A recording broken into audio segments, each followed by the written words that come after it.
Welcome back, welcome back. Bill Nighy has starred in more than 60 films. 60. Including Pirates of the Caribbean and Love Actually, to name but two. And soon you can see him in the final Harry Potter film, Harry Potter and the Deathly Hallows. But this week Bill is starring in a much shorter film, written and directed by his friend Richard Curtis. This film is to promote a new international campaign to fight poverty and climate change through a new tax called the Robin Hood tax. But before I talk to Bill, here's a clip from that epic 3-minute film. Have you heard this idea about the Robin Hood bankers' tax? Yes. It's a sweet little idea, taxing the banks to help the poor, but I don't think it'll work. It's very complicated and would be very tough on the banking sector. Which has just been given billions of pounds of taxpayers' money to keep it going.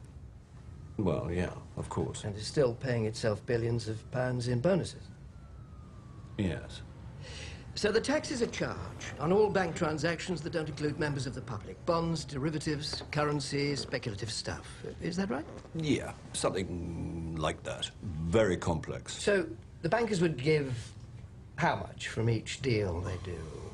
25%? Well, no, not that much. 10%?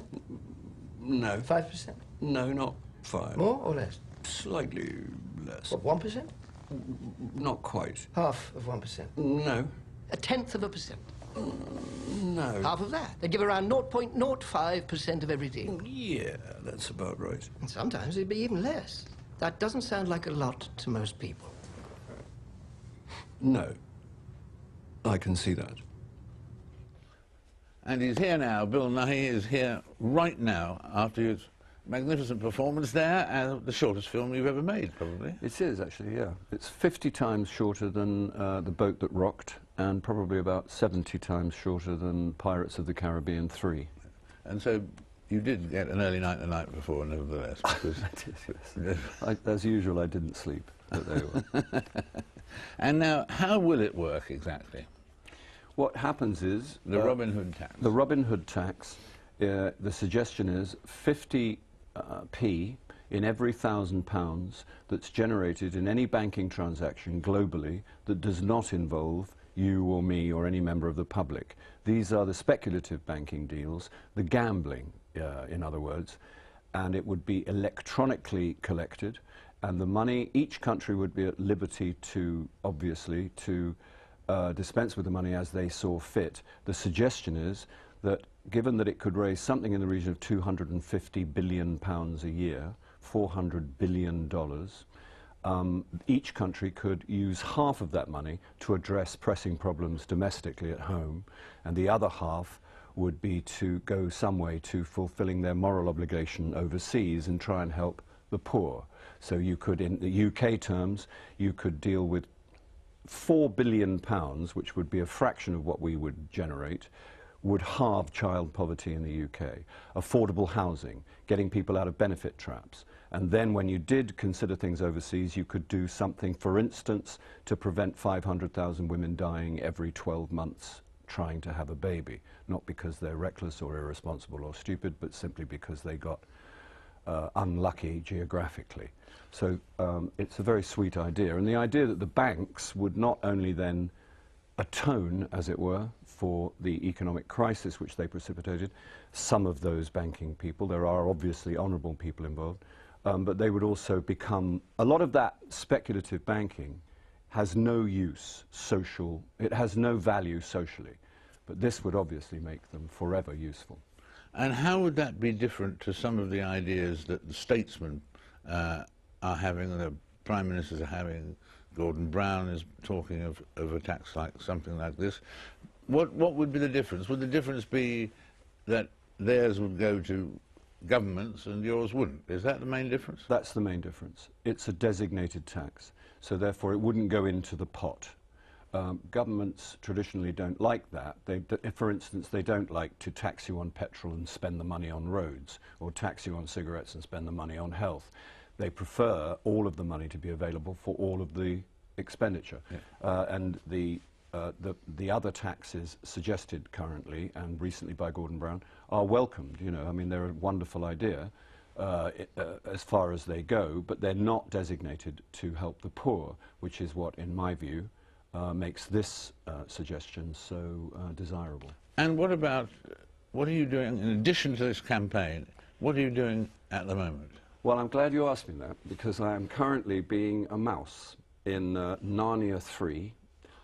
Fans of the books and indeed the films will know that my name is Reepicheep, and I am a warrior mouse. A warrior mouse? I'm a soldier, very high ranking, probably something in the region of a brigadier, I would think, or a field marshal. I'm probably second in command to Prince Caspian. That's how seriously I'm taken.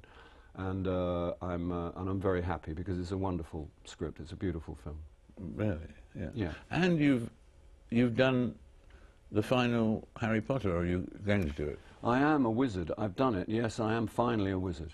Yeah, it took a while. A warrior mouse and a wizard and in one year. Yeah. It's I'm a minister of magic and a soldier mouse. Yeah. Hmm. It's not bad, is it? Really? Not bad at all. Amazing phenomenon, the Harry Potter films. They Yeah. go on making more and more money Yeah. each time.